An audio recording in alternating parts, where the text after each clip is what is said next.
Get a £5 free bet every week with Offer Club from William Hill. Simply stake a total of £20 or more across the week on pre-match football accumulators with 4 or more selections, and you'll get a £5 free bet on the Friday. Join William Hill Offer Club on mobile or online now.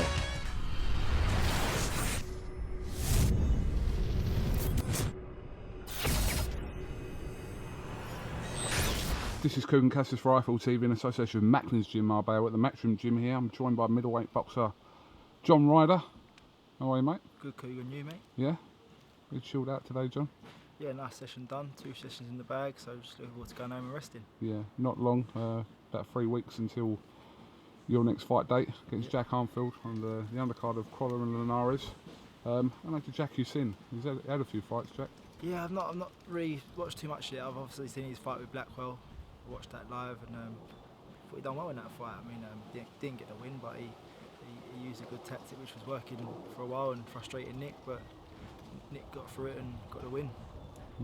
Obviously, since your defeat to Blackwell, you put together 3 wins on the spin now, and you kind of want to keep that momentum going. Oh, of course, yeah. I mean, I've still got dreams and aspirations to achieve in this game, and I want Jack standing in my way of achieving them. So he's just another obstacle in my way, and one I've got to get past. I mean, it seems funny that you sort of, however many fights you've had in your career, that you haven't won the British title. That sounds crazy when you mention it, but that is something that's still on your list. Yeah, crazy. I mean, it's definitely on the to-do list, but yeah, 2 cracks at it, and still haven't got it yet. I mean, I lost to Billy Joe Saunders. I mean, no disgrace in that. A lot of education in that loss. I mean, I learned a lot, and the one to the Blackwell was a good learning curve as well. It learnt me a lot about myself and taught me some big lessons. I mean, don't quote me on this, but I mean, listen to Billy Joe Saunders talk, and you look through sort of his career so far as a world champion. He does, I think, pin you down as the fight that he could have easily have lost if you ask him. So I know it's no consolation to you because you did lose the fight, but it was a great fight and it was a close fight. No, it was a very close fight, and I take a lot from it. I mean, look where he is now. Do you know what I mean? And I've kind of still treading water, and he's progressed and he's gone on massively. Do you know what I mean? So if the boot was on nail for that night, who knows where I could have been now? But things work out for a reason, and that's the way it is. The middleweight British title is is being contested by Chris EUBANK and Tommy Langford in Cardiff next month in October. What do you make of that fight, and did you give Tommy Langford a chance in that fight? He's good, he does things well, but I just think EUBANK's on a different level to him, and he's doing well, do you know what I mean? So it's a fight I think he'll win well, and probably win by stoppage, so I'll be watching now and interested. It'll be a good fight.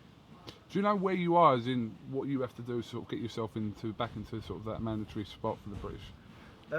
I'm not overly sure, to be honest. I don't know. I mean, they're fighting for it, so I don't know. I think Lee Markham's in line for it next or something, and then just got to keep winning, and I'll just let people set the plan out for me. And obviously next week is the huge, sticking with the middleweight scene, clash between Golovkin and BROOK. Golovkin heavy favourite in this fight, but you give BROOK a chance in this fight, John? Yeah, definitely. You can't knock him. He's a world champion. You know what I mean? He doesn't know how to lose. He's never lost as a pro, so you got to give him every chance. And I've shared the ring with Kel a few times, and he's massively talented, and I think massively underrated to an extent that people don't realise how good he is with his time, and he's got good punch power. So yeah, I give him a massive chance in it as well. I think it's just a question of what he's going to be like at the weight. I know people say he's sort of, he's naturally a natural heavier person than what he fights at, but he's still moving up 2 weight classes. Yeah, I mean, I'd like to have seen him at 154. I think there's good fights from there, and who knows, maybe in the future, if not all goes well with Golovkin. But I mean, you got to take your hat off to him. He's taking this fight, and no one's really giving him a shot. But he believes, and if he believes, then why should anyone else doubt him? I suppose that's the most important person to believe in is Kell Brook himself, that he can go out there and do it next week. That's it, of course. Him and his team around him, Dominic and all that, they all believe he's going to win. So happy days, you know what I mean? If they're going into that mindset, then happy days for them. All right, John. Well, listen, I know you're just getting off, so I'm sure we'll catch up with you ahead of the Manchester Bill on the 24th of September.